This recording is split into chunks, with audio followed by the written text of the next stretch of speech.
One of my favorite saints is King David. King David was the youngest son of Jesse, and he was born during the year 1040 BC.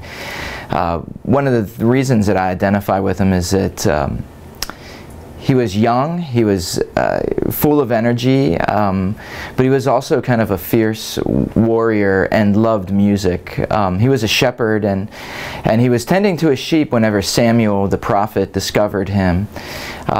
Samuel was searching for a worthy king of Israel, and David had a bunch of different brothers, but being the youngest of them, he was the one that was least expected to be the guy that Samuel would want to choose. But God told Samuel specifically that David was the man. And so David was brought before the current king of Israel, Saul, after the infamous battle against Goliath, where David ended up being braver than the whole rest of the army and stood up to Goliath and ended up defeating him. Saul knew that David was destined to be the king, of course, so there was some jealousy, and he attempted to have him assassinated. But instead of fighting back, David was able to avoid violent confrontation. And it wasn't until Saul and his son Jonathan died during a battle that David was really safe and became the king of Israel. He was a really good king, but he was also, underneath it, was a really broken man.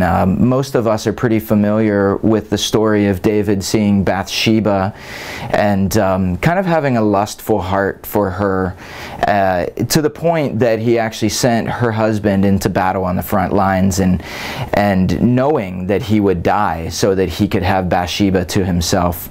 And of course they had a child, Solomon. And so he was a broken individual. He was a great person that God knew had great plans for him, but God also knew that David was a sinner like the rest of us. And so David served as king for 40 years and had some very good high notes to his kingship, but he also had some very fallen moments. David also wrote the book of songs. Again, he was really a musician at heart, and the book of Psalms are meant to be words that aren't just said, but words that are sung. And he also, of course, did great things like putting into motion the building of the Holy Temple, which was a pretty amazing construction of this massive project. So, you know, the reasons that I love David, number one, he's a musician at heart, and I feel kind of a similarity with him, but also just realizing that God is calling you to great things, but even amidst your brokenness. And so, King David, pray for us.